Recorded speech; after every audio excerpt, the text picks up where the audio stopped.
The controversy is fueling long-standing fears of the political opposition. For 2 decades, they have alleged insecurity and compromised vote tallying once polls close.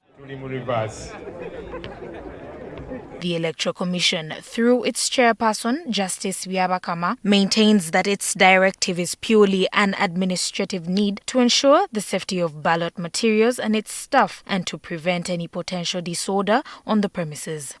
But don't give people tags and what do you call these things? These jackets, what do they call them? Press jacket. Like we put on for easy. What do they call them? Jackets with the voter protector for candidate Gundi. I am saying, and then you walk with the swag into the polling station, you will be arrested. Period. We don't want people to create their own things, and they think that I will say this is how it is going to be. It's not going to be like that.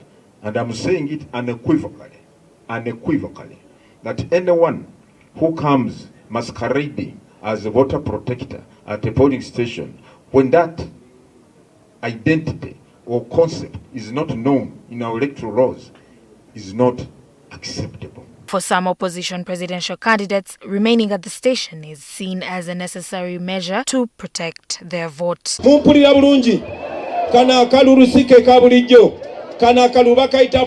vote. Why should you chase people? Because you see, let me give us an example. They took about 7 months asking people to register. There were only 600,000 people registered.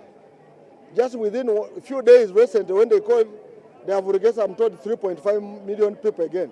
That is a clear sign that the Electoral Commission is already rigging the election. We want to advise them. This country belongs to all of us. We don't want our country to go in flames. Let us have a true vote. Let the one who wins it very, very objectively. On the other hand, the chairperson of the Electoral Commission announced yesterday that voters will now be prohibited from remaining at polling stations after casting their ballots. The EC says this move is a necessary response to maintain order and prevent potential voter vigilant action while protecting votes. Let the process of counting the votes be for the polling officials and the candidates, agents, or the observers, if any, who will be at that polling station. Please, let us respect the laws.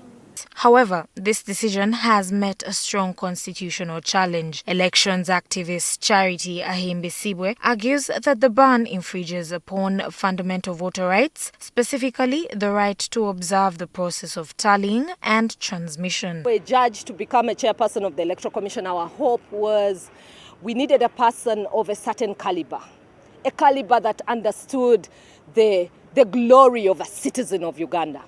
Ugandans should not be made to feel hopeless because they participated in governance. Because why do we call Ugandans then to go and vote?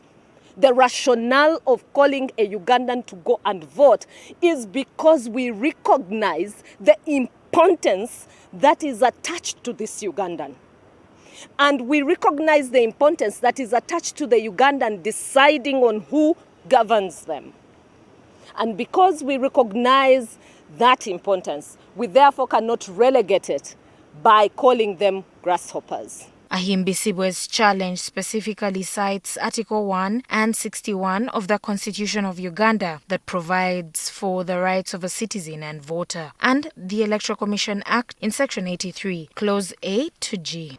That for us to have peaceful elections that are acceptable and people trust, there must be transparent methods through which results are transmitted. Ultimately, the legal process will have to draw a critical line. Does the administrative need for security, as defined by the EC, override the constitutional right of voters to observe the transmission of results? Until the courts rule on the validity of the ban, this conflict between state security mandates and voter confidence will remain a defining and highly volatile issue in Uganda's political landscape. Beata Muwema, NTV.